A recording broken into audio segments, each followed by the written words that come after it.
Hey guys, Chris here, back again from CNH Smallengine for another quick video here about a job we got into today. Customer called us up, was complaining the machine would not start. He did put some ether in it, and it did kick over lightly for him, but it would not stay running for more than like a half a second. He brought it over for us to check out. Basically, we found out this machine is a Ryobi, and unfortunately, Ryobis, I don't like telling people this, but I have to be completely honest about it.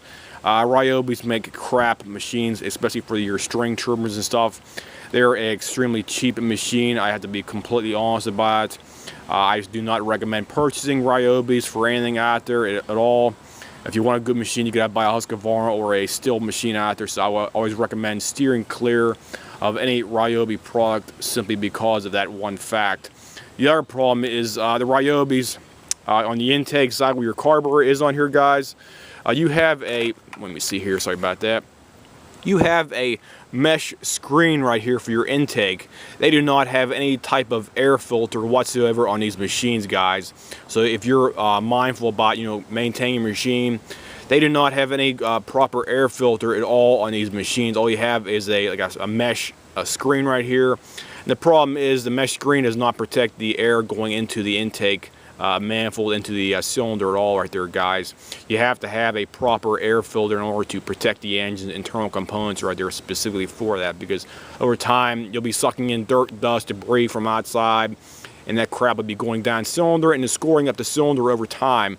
This machine, I was told by the owner, was only about 3 years old. He claimed he bought it back in I think 2015, middle of 2015.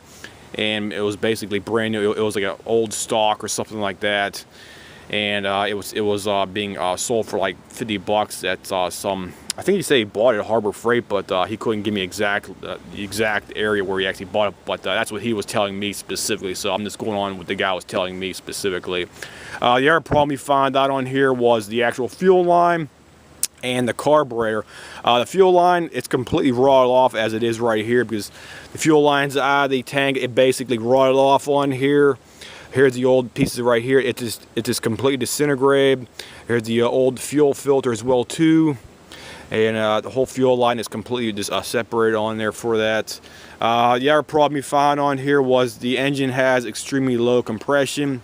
It's about 80 psi. Most two-strokes need at least an absolute minimum of 90 to even start or attempt to start. He has scoring on the exhaust side as well too, because it looks like the guy might have been having a real rich mixture on here, and he was probably puttering around in his yard out there with that, because if you run the machines on low speed or mid speed all the time, guys, the carbon has a tendency to build up in the exhaust port and the exhaust muffler area right there, and over time that stuff can fall back into the engine and scratch the cylinder piston rings up quite severely.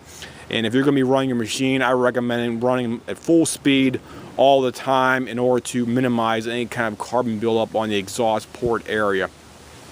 So overall, my opinion is Ryobi is absolute trash. I don't like telling you that, guys, but that's my brutally honest opinion of the machines. If you want to get something good, you have to buy at least a Stihl or a Husqvarna for probably between $150 to $300. If you want to get a good quality machine, it's going to last a long time as long as you maintain it properly for that. So if anybody has any questions, comments, whatnot, feel free to leave me a message here if I skipped over anything, or if you want anything else maybe highlight or more in-depth information on this machine, feel free to leave me a message here, and I'll try to get back to you as soon as possible, guys.